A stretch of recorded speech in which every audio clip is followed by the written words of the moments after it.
Hello and welcome. Today we are talking about probability.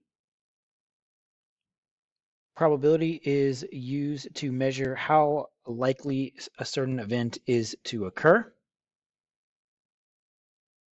Here we have some key terms that will come up a lot when we're talking about probability.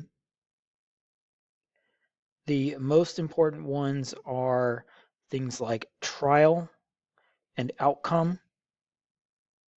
So a trial would be something like flipping a coin multiple times and taking data on whether it was landing on heads or tails. Each flip of the coin would represent a trial.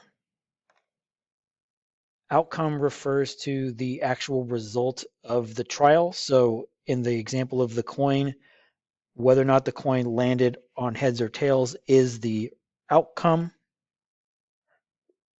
An event is the thing that you are measuring the probability of. So if I wanted to know the probability of flipping a coin and getting heads, then heads would be the event. Sample space is the list of all the possible outcomes. So for the coin, heads and tails represent the sample space.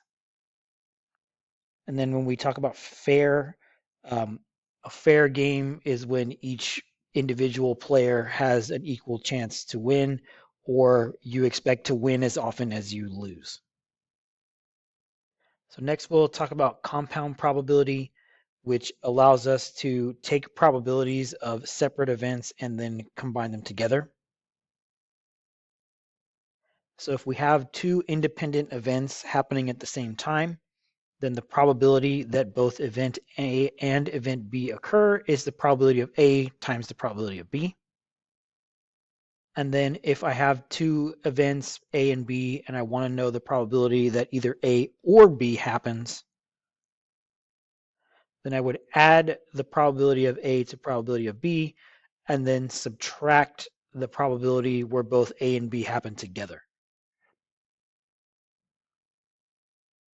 So let's look at a few examples to kind of put all of that information together.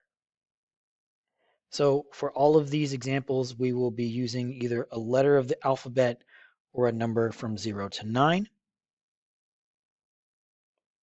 So if I want to know the probability that I randomly choose a letter and I get B, I need to know how many letters there are in the alphabet to represent my sample space, and then I need to know how many of those letters are B. So to answer the question, we will say that the probability of B is equal to 1 over 26 because there is one B in the alphabet and my sample space contains 26 letters. And so if we want to explain that using the terms from earlier, the 1 represents the event because that's how many B's there are. And the 26 represents the sample space because, again, there are 26 total letters that could have been chosen if I'm choosing a letter of the alphabet. Similarly, the probability of choosing a random number and it being a 7 is 1 out of 10 because, again, if I look at the numbers from 0 to 9, there is one number in the list that is a 7, and there are 10 total options to choose. So the 1 represents my event, and the 10 represents my sample space. If we want to know the probability that we choose both a B and a 7, then we need to take the probability of choosing a B and the probability of choosing a 7 and simply multiply those together. So the probability that we choose both a B and a 7 is equal to 1 out of 26 times 1 out of 10, which is 1 out of 260.